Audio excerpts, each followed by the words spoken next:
सभी को नमस्कार। हिंदू हो या मुसलमान, जो भी धर्म का आडंबर करता था, धर्म की आड़ में अंधा हो जाता था, तो वैसे लोगों को खूब खरी खोटी सुनाया करते थे। कबीरदास निडर और निर्भीक व्यक्ति थे। वे गुरु को भगवान से ऊंचा मानते थे। वे गुरु के प्रति पूर्ण रूप से समर्पित थे। वे सतगुरु की सेवा करना ही अपना जीवन का लक्ष्य मानते थे।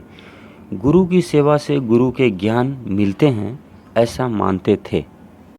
कबीरदास के दोहे बहुत फेमस है। हम कबीरदास के दोहे देखते हैं।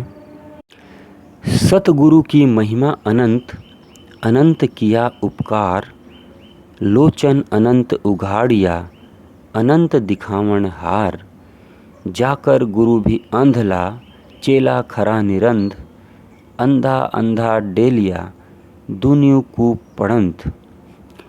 तो कबीरदास कहते हैं कि कभी खत्म न होने वाले उपकारों को याद कर गुरु की महिमा का बखान किया है। दूसरे पद में गुरु का गुणों से संपन्न और सच्चा होना आवश्यक है, यह बताया गया है। तो अर्थ है, सच्चे गुरु की महिमा का क्या उल्लेख किया जाए। उनकी अपार महिमा है। वे अपने शिष्यों पर अगणित उपकार करते हैं और वह भी निर्व्याज और निष्काम रूप से। शिष्यों का कल्याण करने की पवित्र भावना से भरकर रात दिन शिष्यों पर अहेतु की कृपा करते रहते हैं।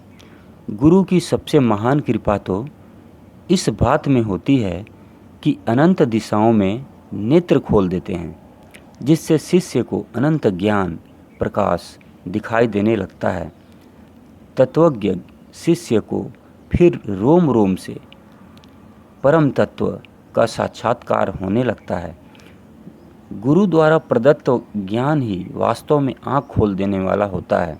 इसलिए कबीर ने गुरु की महानता और असीम कृपा का उल्लेख गदगद कंठ होकर किया है।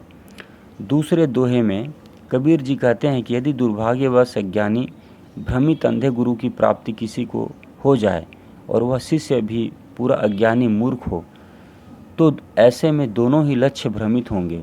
अंधे को अंधा डेलता हुआ आगे बढ़ेगा, अर्थात अज्ञानी गुरु अपने अंधेपन के साथ उस अज्ञानी शिष्य को लेकर भ्रामक पथ पर बढ़ेगा और निश्चित ही दोनों पतन के कुएं में जा गिरेंगे।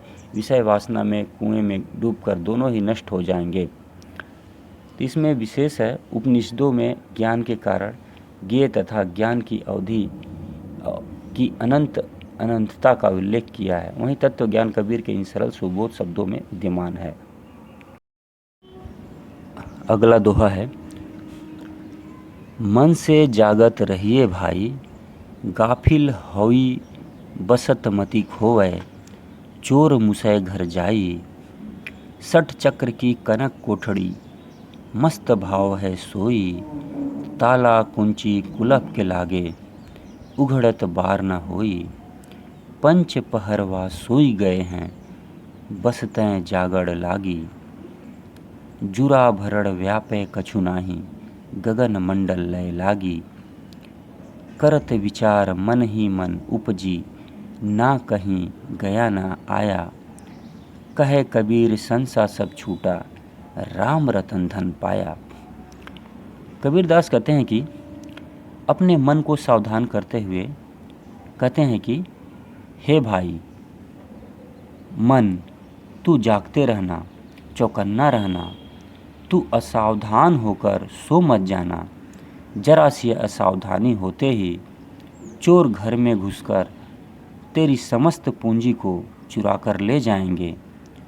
मूलाधार आदि 6 चक्रों से बना हुआ तेरा शरीर सोने की कोठरी है, जिसमें कुंडलिनी सो रही है। इस कोठरी के ताले में जाली लगने पर रहस्य खुलते देर न लगेगी। अर्थात यदि कुंडलिनी योग साधन द्वारा मूलाधार आदि 6 चक्रों का भेदन करती हुई ऊपर सहस्त्रार चक्र तक पहुंच जाएगी, तो निश्चित है कि इस सृष्टि के समस्त रहस्य खुलने में जरा भी देर नहीं लगेगी। त्राटक ध्यान रूपी ताली के लगते ही ब्रह्म साक्षात्कार रूपी द्वार खुलने में विलंब नहीं होता है। इस समय तेरी पांचों ज्ञानेंद्रियां निष्क्रिय है, अतः कुंडलिनी के जगने का यह उपयुक्त अवसर है। वह जागकर सरलता से सहस्त्रार चक्र तक पहुंच जाएगी। वहां पहुंच जाने पर तुझको बुढ़ापे और मृत्यु का भय नहीं रहेगा और उसका ध्यान सहजावस्था रूप गगन मंडल में लग जाएगा। यह समस्त सिद्धि केवल मन में विचार करने से ही प्राप्त हो जाती है। केवल मन में दृढ़ संकल्प की आवश्यकता है, इसके लिए कहीं आना जाना नहीं पड़ता है। कबीरदास कहते हैं कि मेरे साथ ऐसा ही हुआ है। राम नाम रूपी रत्न को प्राप्त करते ही मेरे समस्त संशय समाप्त हो गए हैं। तेरे साथ भी यही होगा। राम के नाम में ध्यान लगते ही सृष्टि के विषय में तेरे समस्त संशय समाप्त हो जाएंगे।